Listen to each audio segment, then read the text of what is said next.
Great. How you doing? Good. How are you?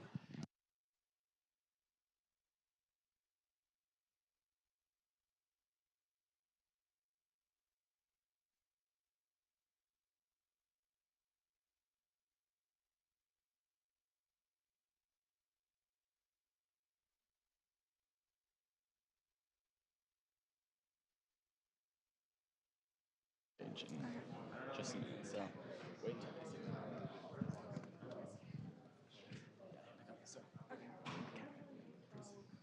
Is it on?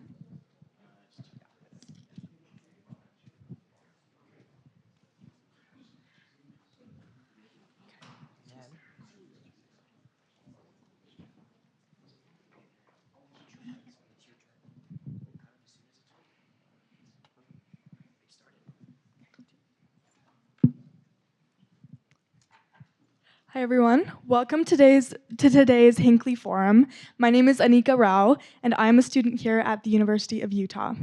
The Hinckley Institute of Politics is a nonpartisan institute at the University of Utah. The Hinckley provides an array of transformative experiences for students through internships, forums, and classes. Hinckley forums seek to foster public discourse and civil debate on the most current and pressing issues, bringing in local, national, and international thought leaders. A quick note that pizza will be served at the conclusion of today's event, and on your way out, there will be some student organizations tabling outside if you're looking for ways to become more civically engaged. We're excited for today's conversation between Congressman John Curtis and Hinckley Institute Director Jason Perry. Before we get started, I'll turn it over to Nick Dunn, Vice President of Strategy and Communications at the Sutherland Institute, for some brief opening remarks. Thank you, and thanks to all of you for being here, and thanks to the Congressman and Jason for the discussion we're about to have. Just a brief word about this series. The Sutherland Institute Congressional Series is an annual event that gives voters like you and I an opportunity to hear directly from and interact with our elected officials who work at the federal level. And so we appreciate your time being here and your listening and asking thoughtful questions from this conversation. And with that, we'll go ahead and turn things over to Jason to have the conversation with our congressman. All right, Nick, thank you. To our you get the clap. You get the clap for that one. Hey, we're so glad to have you all with us today for this very important and interesting conversation, as I know that it will be. To our students, we're so glad that you are here. You're engaged. Second week of school. Doing all right? All right. So far, I can't be more than a couple weeks behind. But this is going to be a great opportunity for us today to hear from Congressman Curtis. Thank you so much for being with us today. Great to be here. I have a few questions I wanted to ask you, I thought I would start with this because as we were talking about having you here, and to the Sutherland Institute, thank you so much for this great partnership, for the dialogues that we've been having recently. As we were talking to you about coming to this event today, you had a thought about what you might call your presentation. I thought this was so interesting because it's sort of uniquely you also. This is what you were talking about. Reinventing the wheel, but this time, let's try a square. What did you mean by that? As you were thinking about this today, and for our students in particular, what does that mean? So I want to answer that, but like you, I need to give a shout out to the Hinckley Institute and the Sutherland Institute, both amazing organizations that I've long respected, and it's kind of an honor to be here as part of those two organizations, so thank you. So the reason I came up with that is, we tend to want to fix things. Like if we said, like, how many of you think government's broken and Congress is broken? I think we'd get a pretty resounding right yes. But like too often we want to fix things thinking the wheel is round, and we're not willing to try a square wheel because everybody knows a square wheel is bad, right? And yet we keep coming up with the same solutions and they're not working. And so I kind of wanted to just like push people a little bit out of their comfort zones and say, can we think about a square wheel? Like, can we try it, right? And let's see what happens, and let's not be afraid. And one of the things that I regret about politics is we do not give people an opportunity to fail. And so let me tell you what I mean by that. In my business, well, let me give you a better example. When I was young, I would go skiing. And I would come home, and you know what my mother would ask every time? It was very predictable. Did you fall? And then she would say, if you didn't fall, you're not learning. Well, in politics, if I make one tiny mistake, it's going to be on social media all over, right, the place. Well, John did this. And as a result, as politicians, we kind of like clamor up and we're not willing to make a mistake. But if you're not willing to make a mistake, how are you ever going to find a different way to do things? It's interesting because as you start talking about different ways to accomplish things, I shouldn't say, but creativity isn't something you often describe to members of Congress. So what does it require, though? So I think it requires giving them space to say, well, that was really interesting. Thanks for trying, right? Instead, we want to take their head off if they're not perfect. And I can give you, like, one of the examples that comes to mind is when I was first elected. Some of you may not remember 2017. The environment for town hall meetings was terrible. Politicians had just stopped doing them. And my predecessor had a kind of a famous town hall. I don't know, 1,000 or more people came, and they were angry, and they wouldn't give him a chance to speak, and it was just a really bad experience. And so I said, I'm going to beat this because I'm going to do so many town hall meetings that I will dilute them, and they'll get tired of coming. And so that was my approach. So I did town hall meetings, and they were fine. But inevitably, I'd come and it'd be a group about this size, and I'd look at the audience, and half of them would have their hands raised, and I had to somehow pick, like, who was going to ask the next question. And inevitably, 1 or 2 or 3 people dominated the whole night, right, in questions. And so finally, I came back. My staff's here tonight. I said, I'm never going to do another town hall meeting again. I hate them. And they said, well, you have to do town hall meetings. You're known as for your accessibility. You have to do them. And I said, okay, well, then let's totally changed the paradigm. And so we came up with a square will, and the square will was this: I'm not going to let them ask questions. So would you think that would be a good town hall meeting, right? That's a square will. But what we did is I said, okay, the first 20 minutes, I'm going to share with them what I have been working on in Congress. And then we know a lot of them have problems with Social Security and VA and passports and visas and things. So I'm bringing my entire team with me.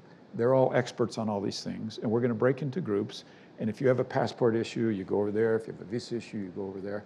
And then I'm going to take 5-minute meetings with all the constituents for 90 minutes. And I give people 5 minutes to say to me anything they want or ask me anything they want. They like that a whole lot more. Why? Because those 2 or 3 people that are obnoxious don't like it, but the rest of the people who never even got 5 minutes of a question can ask me anything they want or tell me anything they want. And what would have been like a square, does that make sense, Tyre, actually rolls pretty well. Mm-hmm. For this to work, it requires more than just a Congressman John Curtis, right? You may want to have this approach. In Washington, D.C., I'm not sure, to talk about how that might work, this approach you're talking about here with your colleagues in a place where there's a little bit of gridlock. So I think the problem, what people misjudge is how responsive we are to you. And let me tell you what I mean by that. If we're doing something that you don't like, you actually have far more influence over us than you think. But I think you use that influence, you being a generic, like United States of America, use that influence wrong. And so if I go back and I say, look, I want to propose a square solution for immigration. What do you all do? You go crazy on social media. And we saw this like a little while ago with immigration, where we just totally tore apart somebody because they came up with something that didn't fit in what we thought was a round will. And I think what needs to happen is constituents need to say, wow, I'm actually going to reward that behavior because I like thinking different. Let's see where this goes. And what a lot of people are afraid of is, oh, that initial proposal is going to become law. The initial proposal never becomes law. Well, can we talk about that for just a minute? Because it's interesting, because some people might, as you're looking at the process itself, think these bills are going to come out, they're sort of pristine, they're all ready to go. Maybe not the case. So it's worth just a quick little review. So we have what's called regular order. Now, it doesn't always go regular order, so we'll talk about both sides. But regular order is this: John Curtis gets an idea, and I say, I'm going to enter a bill, and I put a bill in, and then the parliamentarian determines that should go to this committee. So let's suppose it's a public lands idea. that would go to natural resources. So my bill goes to natural resources, and if it meets all the requirements, it eventually gets a hearing where experts come in and talk about this bill. Then it eventually gets a markup where all of my colleagues get to offer amendments. And they do. And they do. And during this process, they've come to me and they've said, you know, I could support it if, right, this, or, you know, would you consider this? And so I might say, yeah, I really want this to pass. So yeah, bring all your ideas. Let's talk about this. And then it'd go through a number of amendments. And if it's successful, it gets a positive vote out of that committee and now goes to the floor. And guess what happens on the floor? More amendments. Now everybody, not just the committee members, get to make amendments to this. And if by chance it's successful in getting a vote on the floor and passing, it now goes to the Senate. And if by chance the Senate wants to look at it, guess what? They start the committee process, amendments, and the floor process, amendments, and they then vote on a bill that's different than what I voted on. So guess what? It comes back to the House, and now we work between the House and the Senate to see if we can find a happy place for this bill. And by the way, we might pass, I'm just guessing, 500 or 600 bills a year. Tens of thousands of bills are introduced and die along through this process. So you can see, we call it the iterative process. You can see that if I'm going to be judged on a bill that I introduce solely on that bill, of course you're not going to like it. It hasn't gone through that process. What I want to be judged on is, after it's gone through this process, is it now had enough rough edges taken off it that it would pass legislation. And then, by the way, then it has to be signed by the president. So you still now have to have it signed by the president. Mm-hmm. Well, so you used those words, if we can find a happy place for this bill. Is that what you said? Yeah. So I'm kind of curious about that part right there, because you know, sometimes in politics you would say, hey, we're not, you know, that might sound like compromise. You know, is compromise the same as concession? As you know, when you are introducing a bill, realizing what you just said, there's a process to it. The way you drafted it, as pristine and beautiful as it was when you felt like you put it out, not likely where you're going to end up. Talk about where that compromise idea comes with pragmatism. So let's suppose that you and I want to go to lunch, and you say, look, I want sushi, and I say, I hate raw fish, I want tacos. So we're going to compromise, and we're going to go to I don't know, something in between, like whatever that is. That's like neither of us are happy, right? That's bad compromise. And so that's why compromise has a bad name. But if we said, let me redo this and say, okay, well, Jason, like, you want sushi. Tell me what it is about sushi that you like. And then you say, well, what is it about tacos that you like? And then we start this conversation, and before you know it, you know what? Like, there's a restaurant that actually has both of these things. And what happens is there's good and bad compromise in Washington. And bad compromise is you give up half of what you want, you give up half of what you want. We're going to meet in the middle. We're both going to plug our nose and vote for this. A good compromise is, let me tell you what's important to me. Let me find out what's important to you. Can we do both of those things? Yes. Almost always yes. Now let's move forward with that, which we both like, instead of hating half of it. Does that make sense? Yeah. So how does that sort of play with your constituency and stuff? Because there are some out there who would say, no, we didn't want you to find that happy place necessarily. Most constituents don't like compromise because they view it as you're giving up half of something that's very important. So if I can, just let me give you an example. We had a bill, it was a public lands bill. You all know public lands can be very controversial, right? And there's a pretty good rift between Republicans and Democrats. And if you remember Bears Ears, very, very controversial. Not far from Bears Ears is Emory County. And if you know about Emory County, I almost don't want to tell you if you don't know, because I kind of like it being undiscovered, is this, they call it the swell. It's beautiful, it's kind of undiscovered, and they didn't want to be the next Bears Ears, so we were trying to find legislation that could pass that would resolve these difficult issues. Well, the only way you get legislation through is if you have consensus from Republicans and Democrats. That would be compromise, right? Because you need some Democrats to vote for it if you're going to do this. And so I went and met with the leading Democrat who opposed my bill. He was on the committee of jurisdiction with me and had the ability to stop the bill. And my question to him, or my statement to him was, I want you to not hate my bill. What's it going to take to get you to not hate my bill? Because I figured if he didn't hate it, I might still be able to get it passed. He named 4 things. And one of them, just to give you an example, is the climbers, when they climb, they like to put their clamps in the rock. To put their clamps in the rock, you have to drill a hole. To drill a hole, you need some kind of mechanical device. In the designation called wilderness, it does not allow any mechanical devices. My bill allowed that to happen in wilderness. He hated it because if he allowed that, then all across the country in wilderness, it would set a precedent that that they could use that. So we went back to the office, and I have an amazing legislative team, and they came up with an idea of changing the designation to have almost all of the wilderness characteristics, but not all of them, but a different name, so that we now had a new category for wilderness that worked for climbers. He loved the idea. Okay, so, and we solved the other 4 problems. Ended up not just not hating my bill, he voted for my bill. His ideas made my bill a better bill. That's good. That's compromise that constituents can get behind. But that takes a lot of explaining, right?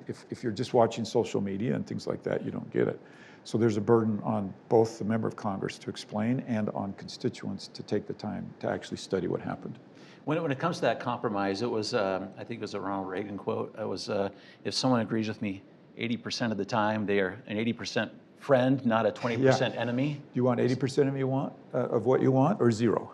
So is that how you frame when you are approaching these bills, whether yours or someone else in the House in particular, if you have particular provisions that you like or don't like, how do you frame that? Yeah, so listen, almost everything I do is a decision between how much good and how much bad. It's not good or bad.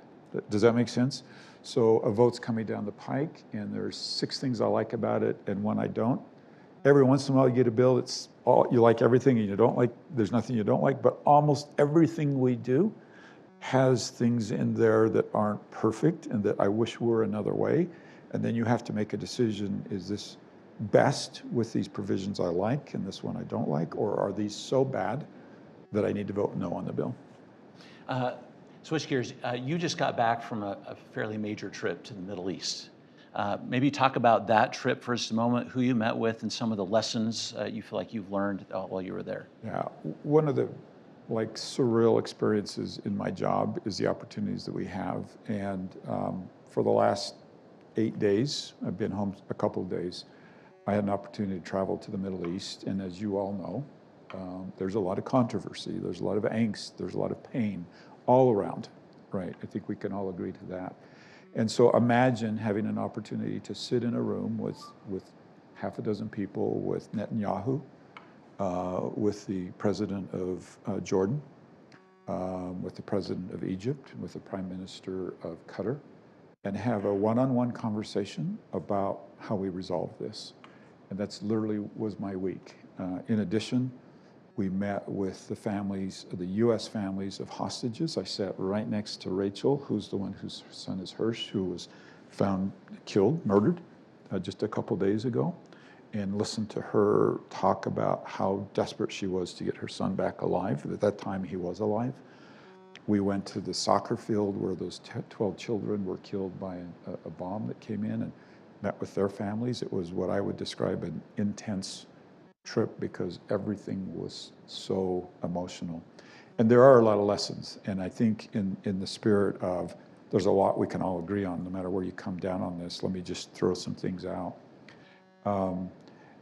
We talk a lot about our relationship with Israel, but we don't talk very much about our relationship with Jordan and Egypt. These are also really valuable relationships for the United States, and these are also countries who work very, very hard to have a profitable relationship with the United States. And I was reminded of that. We don't talk about that a lot, but Egypt in 1979 signed a peace treaty with Israel and have been a very good partner with Israel ever since then, and with the United States. Jordan desperately wants to have a relationship with the United States and with Israel. These are Arab countries, and looking at that perspective, I think helps us reframe the whole conversation about the region, that it's not just U.S.-Israel, right? Jordan, Qatar, Egypt also are our friends and our allies in this, and also see this from a slightly different perspective. And so speaking with those leaders was actually very instructive and helping. Lesson number one, reminding me that they're also very good partners of the United States, and that they value their relationship, not just with the United States, but they value their relationship with Israel. This will be kind of interesting and maybe somewhat controversial, but interestingly, in all of those conversations, not once did what I would call a lot of people's feeling that Israel is overreacted didn't come up once. Not once. But what did come up every single time is the absolute necessity to find a path to a ceasefire. And that's what all of these leaders are focused on. Every one of them is focused on how do we stop the fighting? Now we can bring stability back in. So a third kind of aha moment for me was I had worried, and do worry, and I think most of us worry, that there are forces in the Middle East that want this to totally unravel. Iran, for example, Hamas, for an example, that want this to totally unravel. What I was told by these leaders is they want it to be chaotic, they want it to be kind of where it is, but they too don't want it to unravel, and they're as nervous as we are that this escalates in a way that's not good and brings even greater war to the region. And so that was kind of an aha moment for me, that all forces all around were kind of going, enough. How do we now bring back some stability that we need here? In terms of some policy direction, what did you come back thinking, course that you would like to help move towards? So this will show my bias, and I don't mind telling you my bias. I stand strongly with Israel, but the policy initiative from my perspective is, how do we maintain Israel's right to defend themselves and bring this to an end? That is the question, right? That was on the tip of everybody's mind. And by the way, remember, these other countries that I mentioned also want a very strong relationship with Israel. They all acknowledged that what happened with Hamas was evil. They all acknowledged that they wanted this Israel to be able to defend themselves. They all acknowledged that Israel should be able to live in peace. But how do you bring this to an end?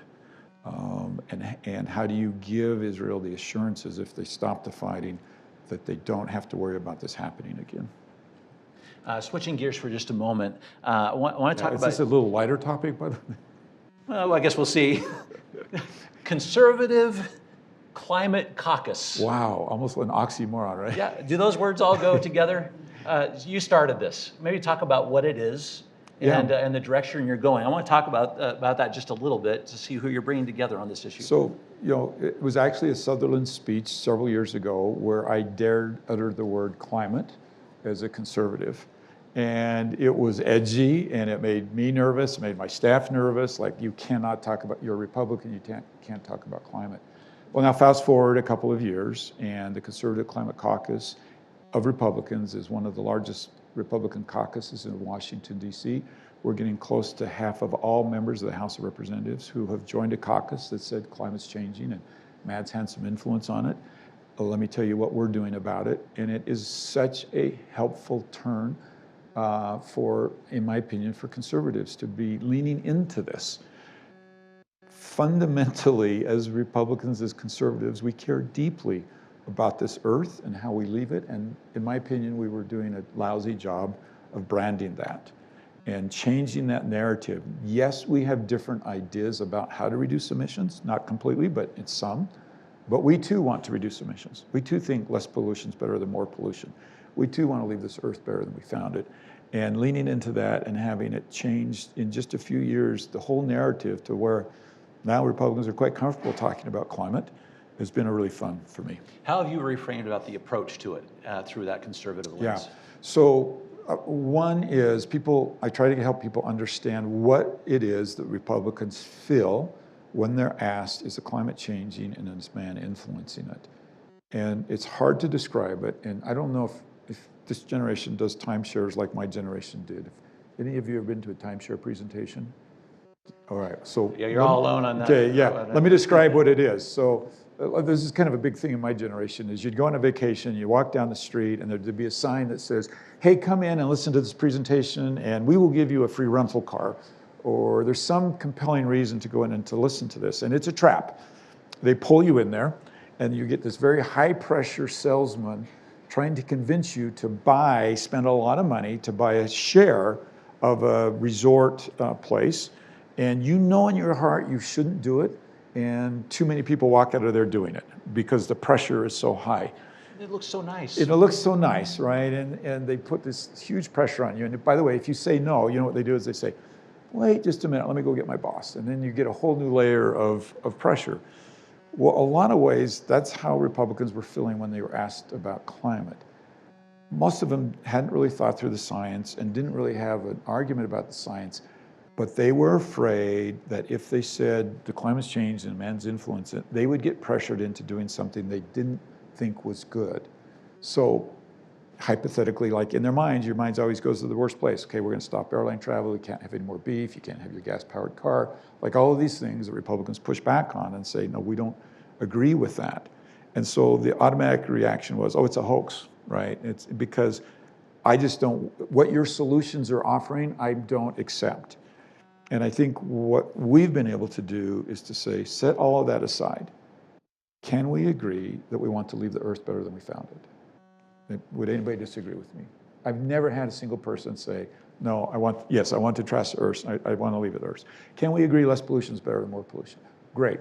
Now what should we do about it? That's a very different conversation than you have to buy these principles that are just really uncomfortable and we don't agree with.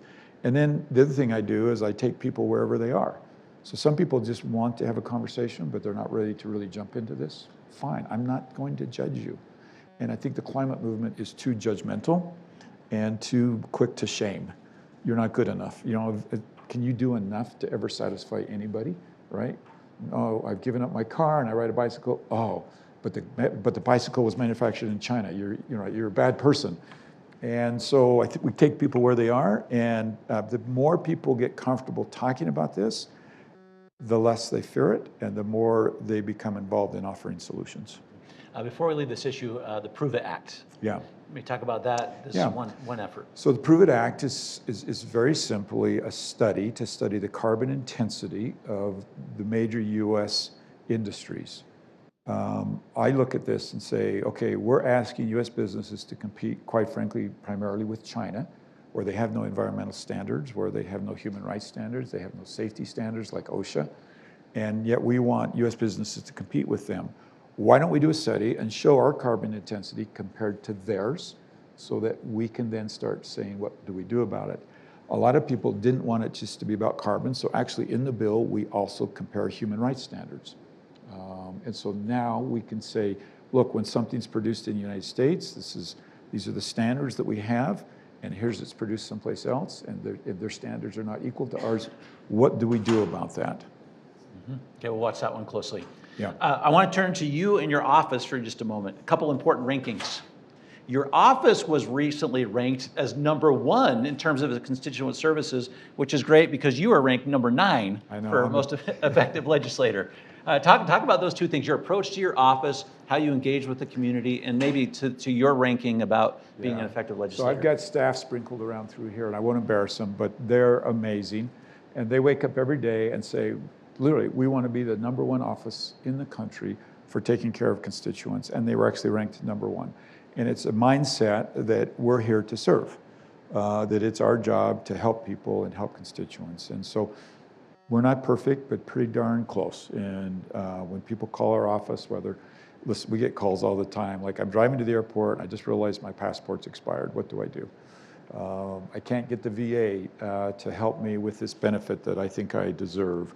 I have a problem with Social Security, and they're just amazing at that. Do you mind just on that for a second? Because many of us don't feel like that's a call I'll make is to Congress for constituent services. I just thought that would be just a small little interesting question for you about those kinds of things. You hit passports good, stuff like that. It can help. So I wouldn't have realized this before I came to Congress. I would not have called my congressman's office if I had a passport problem. But if you think about this paradigm, every interface that you have with a federal agency that's not going well, that's my job. Does that make sense? And so I have a staff that's really good.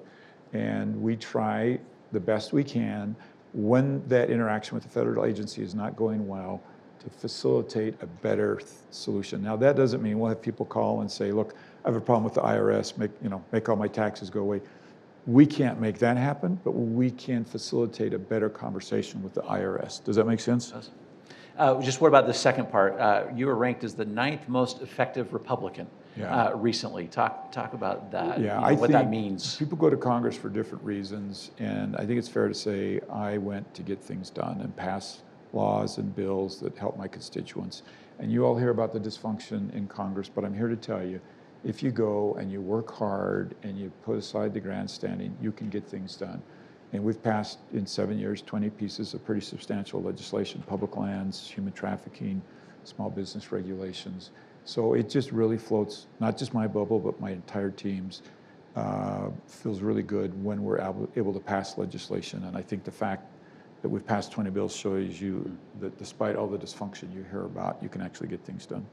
I want to talk about a couple of these issues that are coming before you. As I interact with students, there are some things that they're largely concerned about, things like AI, for example, stuff that's impacting our lives in some way. I'm so curious through this lens, as a member of Congress, because we're going to have to figure out this stuff, how you're approaching these items from the security standpoint, from the access standpoint, because there are going to be some regulations coming here very soon in some of these areas. Does it make any of you nervous that a bunch of people whose average age is like 90 are passing bills about AI and data privacy? Does that make you nervous? Yeah, I don't blame you. But let me tell you that I've seen a very thoughtful approach. Let's just take AI.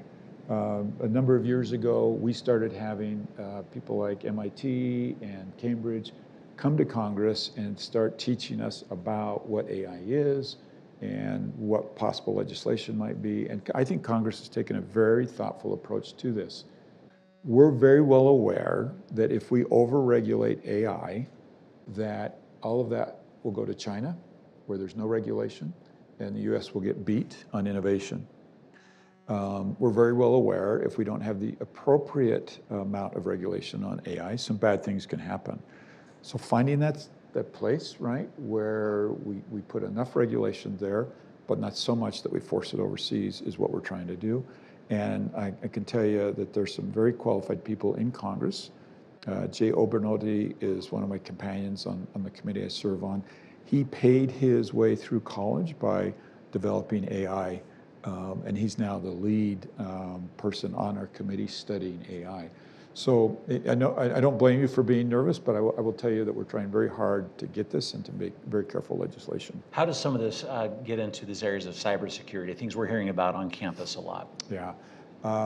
I think we should all realize that this is a very dangerous place that we're going into with cybersecurity and AI and the ability to protect not just our country but ourselves, our own data, our own privacy, our own bank accounts. And the reality of it is this is not something you ever say, we've got this, because you may have it today, but tomorrow the bad guys, right, are now a step ahead of you. And if we don't stay a step ahead of the bad guys every day, we'll lose this. Before we get ready to take some questions from the audience, maybe start thinking about some of those. Looks like a really tough crowd, by the way. Look at how nice they are, and pizza's coming. I think it's going to be okay. From the pie, I think, right, Nick? So we're all great. One of the things that I think about a lot is we talk about some of these issues. We got both sides. We're talking about, for some students, the tendency may be to be an interest in being not engaged any longer. I don't want to be part of that process anymore. The thing is too bad, and I can't agree with people, so maybe I just won't participate at all. Thoughts about keeping young people engaged and participating? So you have a choice. You can let somebody else advocate for you. You can let somebody else legislate for you. You can let somebody else make all these decisions for you, and you probably won't like what they do. Or you can get engaged and actually change things. And we had just to give you a really good example, we had a young lady approach me. I don't remember exact age, but she was, I'm just going to guess 16. And she said, there's a bill I'd like to pass through Congress, and this is the bill that I would like to pass. And we had the opportunity to watch her take that bill and move it through and actually have it become law. We grabbed her, and she worked for us as an intern. And this young lady is going to change the world because she got an issue, hung on to it, was dedicated to it, and committed to it. And I'm just here to tell you, you have far more influence than you think if you take it. And if you don't take it, you have zero. And there's really nobody to blame but yourselves. Mm-hmm. She sounds like she'd be a good Hinckley intern.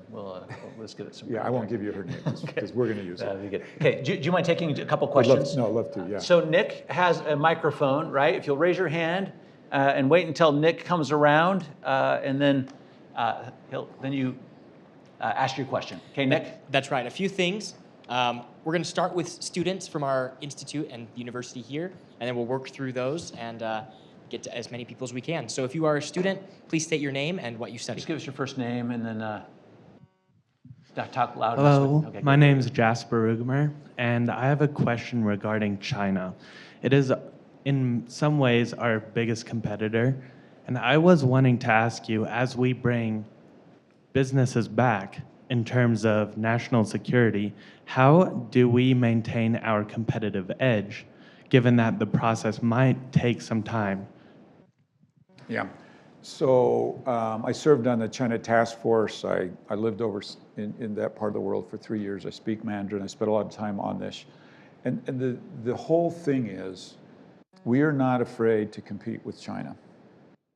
What we don't want to do is to compete on an uneven playing field and give them advantages that our businesses don't have, which quite frankly we have been doing for decades and decades and decades. And some of us are old enough to, not Jason, some of us are old enough to remember Richard Nixon and Henry Kissinger, and they made a very specific decision to help bring China out of a third world status by giving them great advantage in trade. And the idea was, if we help them out of the third world status, they will come closer and closer to our values. Values of freedom, human rights, and democracy. Well, today, China is further away from those values than they were in the 70s when we started this. And we haven't stopped giving them this unfair advantage. And today it's time to say, no, you're gonna compete toe-to-toe to us with human rights, the same human rights standards. You're gonna have the same emission regulations as we do, or we're gonna figure out some way to adjust for that. And I think that's what worries me about China, is we haven't figured out how to say, okay, you're now a grown-up, and we're going to treat you like a grown-up. Thanks, Jasper. We're here. Hello. Hi, my name is Evelyn Park. I'm studying political science and communications here. Politics today seems to be more controversial and divided than ever. You're obviously a very effective legislator, so in an atmosphere like this, how do you ensure that your policies, your compromises, and the legislation that you support is inclusive and represents the interests of those you represent? So for the last 7 years, I've run 5 elections in 7 years, by the way, because I came in a special election. I've had to go to the people every 2 years and say, do you like what I did? And that's a beautiful process. And so the answer to that question is, just keep in mind, I got to come back and answer to you. And if you don't like what I do, you know, it happens all the time. You need to kick them out. And that's why you all need to be involved to say, do I like what they're doing? I'm going to support them, or I'm not going to support them. What do you do in between election cycles? You take a breath and then you... Okay. For that brief period of time. Yeah. Well, how do you, you talk about town halls a little bit. How do you kind of keep your finger on where your constituency is? Yeah, so I mentioned town halls. We've lost track of the numbers, but it's hundreds and hundreds of town halls. For a time, we were doing 5 every weekend, and they could tell from my grumpiness level that was not a good idea to continue. But I think there's nothing more powerful than a town hall meeting when you're sitting this far away from a constituent and they're looking at you in the eye and asking you questions.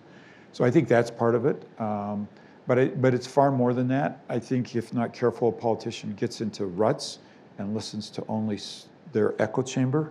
You got to make sure you're stepping outside of that echo chamber. And I'll give you a really good example. My current district is one of the most conservative districts in the country, but I have Moab and I have Park City. I don't want to use stereotypes, but I think you all know very different politics than the other places. And you have to check yourself and say, am I listening to them too? Do they feel that even if they disagree with me, that I listen to them?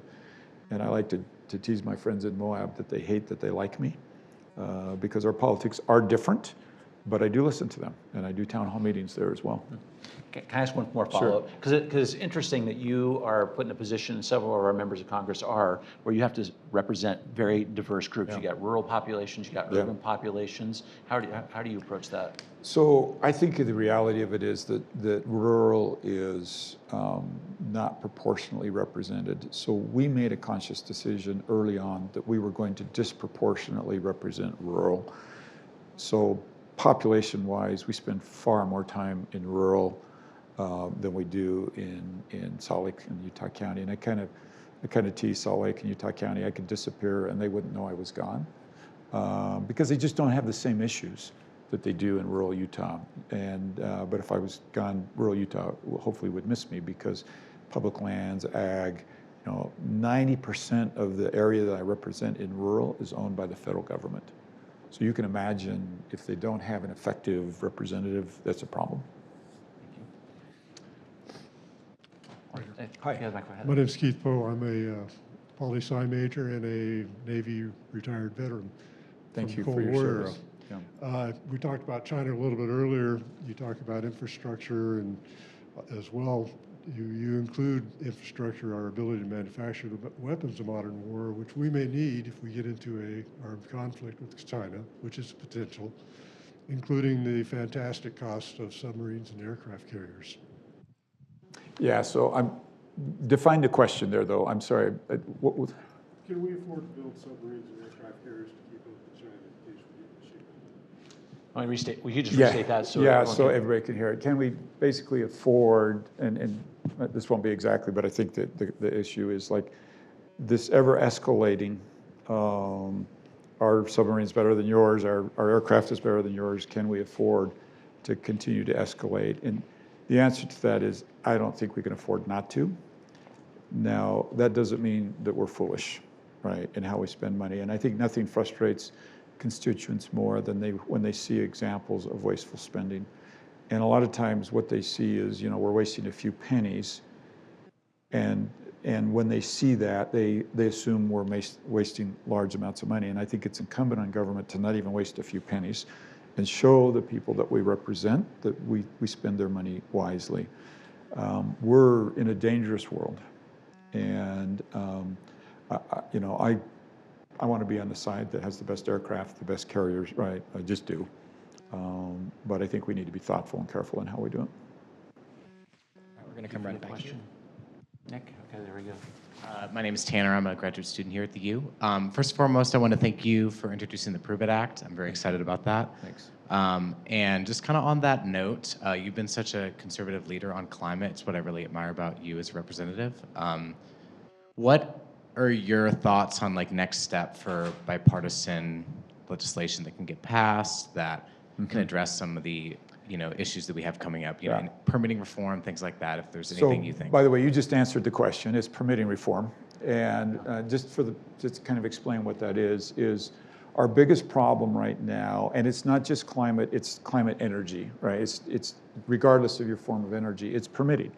Right now, if you want to permit a solar farm, it takes far too long to do it, and a lot of the projects are dying because it takes too long. If you want to permit a nuclear facility, it takes too long, and the projects are dying. So it's a hot bipartisan topic right now in Washington because the reason it's bipartisan is If you like wind farms, you can't get them permitted, and if you like oil, you can't get it permitted. And everybody agrees that this is a problem. And the reality of it is it's not just climate. We cannot reach our energy goals unless we change permitting reform. Let me just give you a really quick example. Company wants to put an AI data processing in Utah County, a facility. The power required for that is 1.5 times what it takes to power Wyoming. And that's one facility, right? Like, we cannot keep up with these needs of the growing economy, not just here in the United States, but around the world, if we can't get vast amounts more of energy. The market, by the way, is driving affordable, reliable, clean. Like, just on its own, the market's, I think, going to solve a lot of this, but we can't do it without permitting reform. So the number one issue for me is permitting reform. I talked with my legislative guy this morning about several bills that are out there, which ones we can support, which ones need to be fixed. We've got to find a way forward on that. Right here. My name is RJ. I'm a sophomore here at the University of Utah. I'm mostly doing business classes, but I've always been intrigued with politics and have followed it for years, and decided to take my first class this semester. My question is pertaining to you're filling the seat of Mitt Romney, formerly the presidential nominee and someone who is not just known in Utah, but all around the country. He won the election very handedly back in 2018, but during his term, he fell out of favor with certain factions of parties, and he gained favor from people in the Democratic Party. So what notes are you going to take from his term, and how are you going to incorporate that for both good and bad? Yeah, so great question. While I've been in this campaign, particularly in the Republican primary, I was frequently asked a similar question, but asked in a different way. And the way they'd ask the question is, are you more like Mike Lee or are you more like Mitt Romney? And I used to kind of just smile and say, I got really bad news. If you expect me to be Mitt Romney, I'm going to disappoint you. And if you expect me to be Mike Lee, I'm going to disappoint you. And the best answer I can give you to that is it's a mistake to try to be somebody else.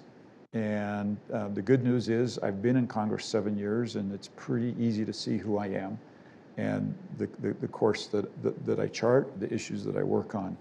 And I'm confident that that's what Utahns can expect from me, is more of John Curtis. And I can name a host of policies with Mitt Romney I agree on, and I can list a host of policies with Mike Lee I agree on, and I can probably list some that I disagree with them on.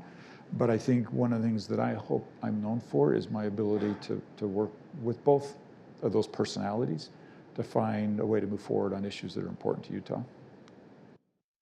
Raise your hand if you have your questions, just so I can remind. All right, we're going to come here and then jump over back to this side. Hi, my name is Max White. I'm a freshman here at the U, and I study poli-sci and business analytics. And concerning China and trade wars, do you think tariffs are a good way at combating China's economic influence? And if so, how do they affect Americans? Yeah, so tariffs, when I first went to Congress is when President Trump started the tariff thing. And I can tell you it was very, very painful. I got phone calls from businesses all over the state. And a really good example is a company called me and they said, we've been working for years to source this backpack from China, and it's the only product we have, and you've just increased my price by 30%. I'm going out of business. It was painful. It was really painful. But I do think it introduced to Americans a realization that things were out of whack. And so the Prove It Act, if I could chart a course, it'd be first let's document what the discrepancies are. And then let's find a way to deal with the discrepancies, not just a blind tariff, but to say, look, for instance, your emissions are X, and we're asking US businesses to spend this much money. We're going to do a border adjustment to accommodate for that. It's very different than a tariff. Does that make sense? And I don't know exactly where this will go. I don't know whoever becomes president, how receptive they'll be to it. But if I had any influence on it, I would, instead of just saying that a tariff, I would simply say, no, let's be more strategic and say, look, here's why we think that you need this adjustment to your product. whether it's human rights or OSHA rules or emissions.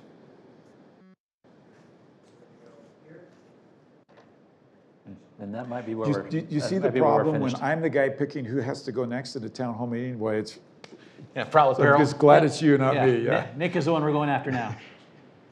Hi, my name is Olivia Price. I'm a senior here at the U studying political science. First of all, congrats on all your success, and thank you for all you do for our state. Thank you. So many people argue that a lot of these environmental issues that you're concerned about, we can only solve on the federal level. So I'm just curious, what are the advantages of focusing on these issues and tackling them on the state, local level, rather than that federal level? Yeah, so I'll even go a step further and say I think it begins at an individual level.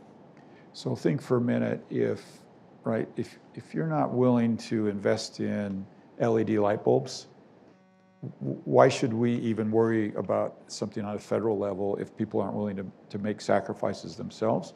So if my perfect world is we would first all do individually what we can do. Carpool, I mean, there's a whole list of things that you can do. And then there's some things we can do on a city level, a county level, a state level, and a federal level, and then quite frankly, on a worldwide level. If we don't do this on a worldwide level, we're fooling ourselves.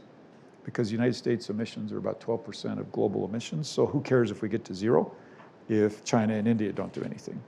And so I actually think everybody's got a responsibility, and it's a mistake to just, I think a lot of people look to me and say, you'll solve this. Well, we need does that make sense? It's not as simple as the federal government doing it. I think everybody needs to engage in it. Hi, my name is Ben. I'm a political science student here at the University of Utah. You've talked about a number of issues tonight. You've released a campaign ad defending Second Amendment rights, and just yesterday there's been a tragic school shooting in Georgia with multiple people dead. You've said earlier that you're open to compromise. What things do you want to see that would make you more open to gun control legislation on a federal level? Yeah. I'm trying to learn as much as I can about what happened in Georgia. Here's what I think I know, but I'm first to say, the facts are still coming out. A 14-year-old got a hold of an assault rifle. I don't know anybody or any planet where anybody thinks that's okay or should be legal. And so how did that happen? Right, that's the first place I would go. What broke down? The FBI interviewed him a year ago. What broke down, right? And so to me, that's the first place I would go. I think we can all agree, this should not have happened. There's no way a 14-year-old gets a hold of an assault rifle in any world that I'm part of, right? That I want to be part of. What broke down? And I don't yet have enough information about what happened here to know exactly, but I would suspect, I think we could get us all to agree we have to fix what broke down in that. Yeah, last question. Congressman Dennis Tenney. Hello, Dennis. Hi. My question is specifically, what are you and your colleagues going to do to help address the deficit issue? It seems like both presidential candidates are doing everything they can to pander to every constituency imaginable. Kamala Harris wants to do child tax credit, $6,000. That's about $1.2 trillion. J.D. Vance wants to do $5,000 child tax credit. That's $1 trillion. I haven't heard anyone say, where's the money going to come from? How much is this going to cost? You were mayor. You had to balance your budget. Every year, yeah. I was on the city council for. How many of you balance your budgets, right? Yeah, if you don't, it ends poorly. And so my question specifically is this: addressing the deficit issue going to be another kick the can down the road issue, or will there be serious effort on the part of Congress to say, wait a minute, who's going to pay for this? How are we going to balance the budget? It's a great question to end on, and you probably need more than just 30 seconds to respond. But you can take 35. Okay, good. I think we should all admit that your accusation is correct. This is not a single party problem. I think the best Republicans can say is we don't spend as much, right, as they do. And that may even be questionable, right? And we've seen something develop over the last few years, and that is people like free things. Free education, free health care, free checks. We spent crazy amounts of money sending people $1,600 checks. Why, right? I mean, there's no basis to do that. And we've heard both presidential candidates say, I'm not going to touch Social Security and Medicare. I'm here to tell you that that is a lie, because if they don't, it will touch itself. There's automatically things built in not too far down the road that will start cutting back benefits. And so the best thing I can tell you, Dennis, is that there are serious people in Washington talking about the 2/3 of our budget that we rarely talk about, which are, and for lack of a better word, entitlements. I understand that that's a controversial word to call them, but people know what that is, Medicare and Social Security. And that we have, until we change that, we will not rein in the deficit. And so I am very committed. I've told all the people who want to be the leader in the Senate, there's a number of people, I've interviewed both of them, and I've said, both of them have said they're willing to take this on, and I've told them, I am willing to be your tip of the spear on this, because too many people are afraid of this. I'm not. By the way, in Utah, I actually get credit if I talk about this. In other states, they get in trouble. But I think Utahns are so conservative, fiscally conservative, that they actually like somebody who's willing to say, you know what? Now, that doesn't mean we have to destroy Medicare. It doesn't mean we have to destroy Social Security. It means that most of the people in your age in this room, we have to go to you and say, we're going to have to move back your date. We just are. We're going to have to raise the cap when we stop taking deductions out of your paycheck. We just are. But if we do that, you'll have Social Security. If we don't, you won't. So how many of you, is that a hard decision? So we've got to get serious about that. All right. Fascinating conversation. To all of you, our community, thank you for being here today. We're so glad. Let's give a hand for Congressman Junkus. Yeah, thanks very much.